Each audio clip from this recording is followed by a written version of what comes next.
This is John Odette. I'm a writer for Cinefied.com. Hi, John. Hey, John. Hey, how are y'all? Good. Good. Happy Friday. Thank you. Is it Friday? All day. Yeah, we just got hit by a huge winter snowstorm on the East Coast, so every day is kind of Groundhog Day at the moment for me. So, but yes, it is Friday. Where are you based? Say again? Where are you based? I'm out of North Carolina. Okay. So we had snow for the first time in like 15 years, and everyone's freaking out because we don't have salt trucks and snow plows down here. So it's a whole new world.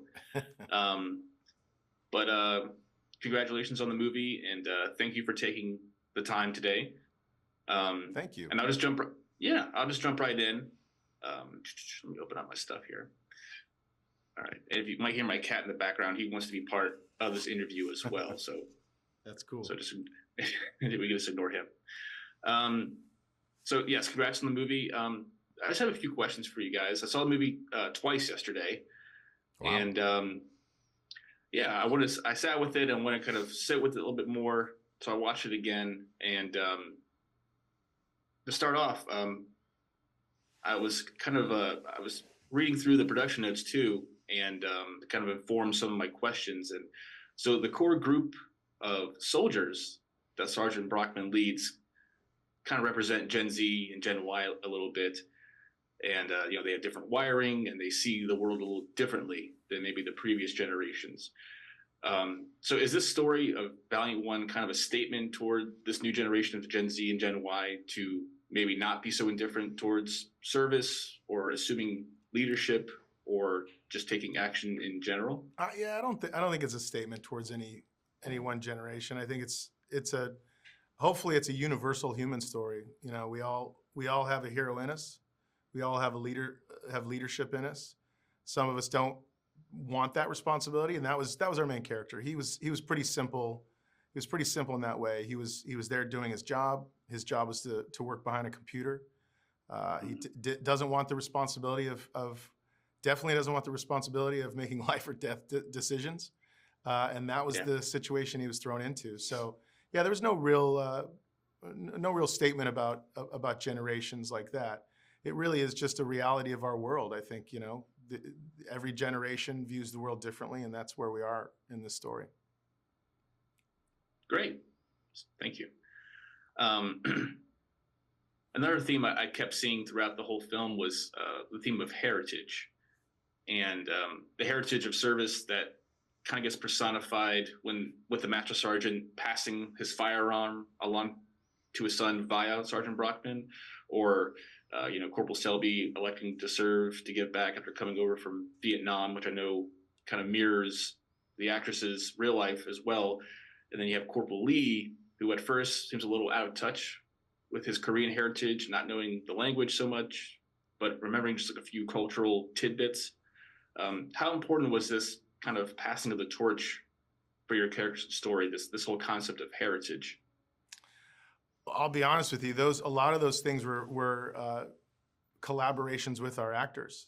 The Cal passing the handgun off to his son, that was passed off to him by his father, and his father's father was 100% Cal's idea. We then, we workshopped it in the script and got it right. And then Lana's same thing.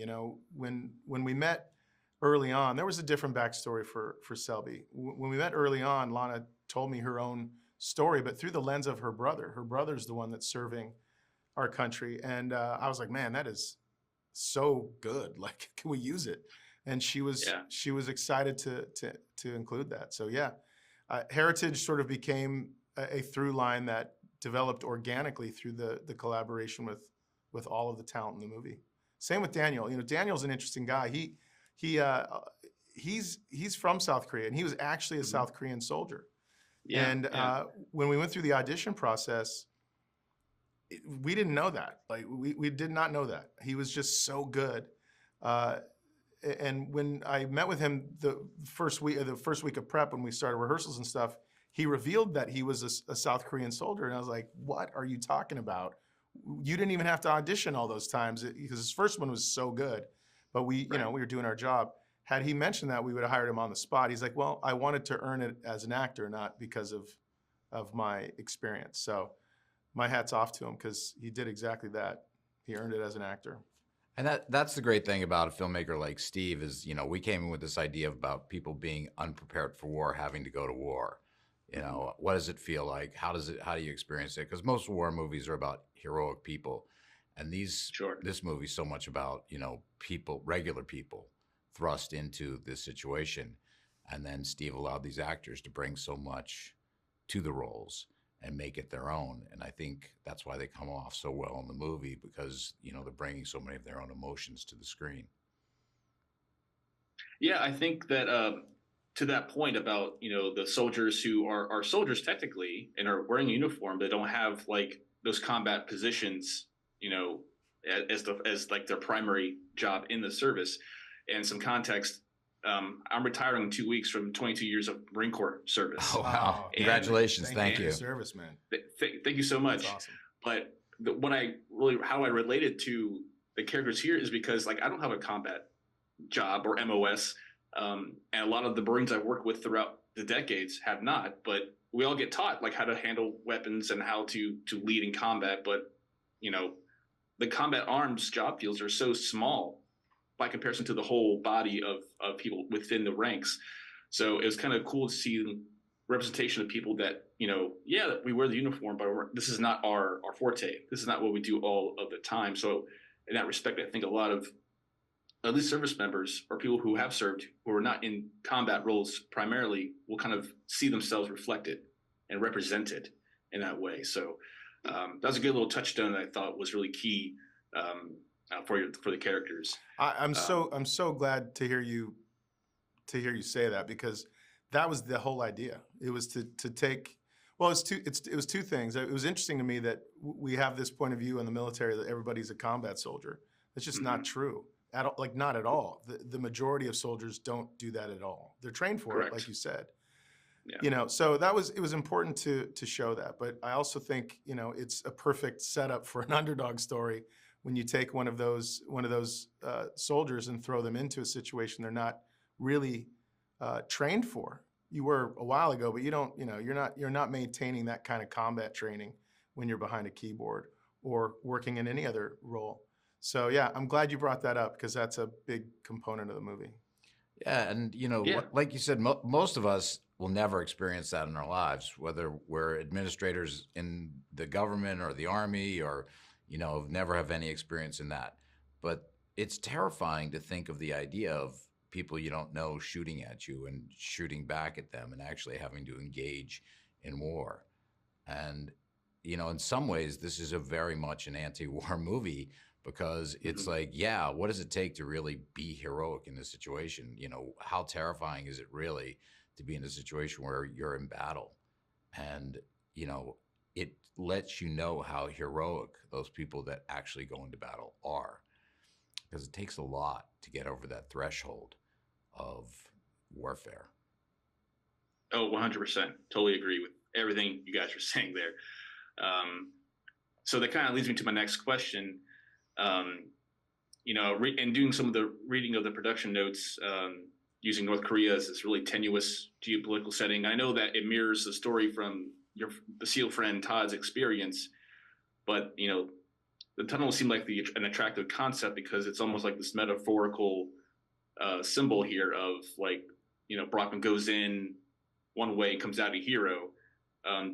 Did you anticipate the importance of using the tunnels when crafting the story in this as far as like this leadership and taking the mantle kind of context? For sure. And for the incursion tunnels are something not a lot of people know about. I mean, they're publicly known because they've found 4 of them, and maybe I think just 4. But there's a lot of information out there that says that we know that there's many more, that, you know, there's no strategic reason to publicize that we know about all of them. So that provided us a third act twist and a way home to get into those tunnels that the North Koreans created to bring them back across the DMZ. So thematically, I love what you said. I'm not sure I thought of that, but that works for me. I love that. You could take credit. You can have that. There's also something. Cut that out, and we'll re-edit it. There's something That's interesting. exactly right. When I see the movie now, I'm always like, oh, look, I had done a movie where we had been in caves, and I swore I would never go back in caves again. That's how I am now, for sure. And being in that cave was awful, but there's also that sense when you come out of those caves, it's like an ascension from hell. Yeah. Like you are underground. You go in, when we were doing it, you went in before the sun came up, you come out, the sun's down. So there's this sense of like when you come out of those things of like having your life again. Yeah. And there's something, I don't know, I think we got some added benefit from that. But I will say that, and this is something we worked on and talked a lot about, is that the moment where Brockman's being brought out of the tunnel, we really stay on him the whole time. And then we go to his POV once they break out of the tunnel and you see the sky. One of the things that you kept emphasizing is 100% right, is it should feel like a rebirth. It should be beautiful and blue and sunny, and it should feel okay. It should feel safe. And, visually, that is definitely what we were trying to do there. Awesome. Well, gentlemen, that is my time. Thank you so much for this time this morning, and congratulations on the movie, and best of luck to you both. Those were great thoughts. Thank you so much. That was fantastic. Well done. I loved it. All right. Y'all take care. You too. Bye-bye.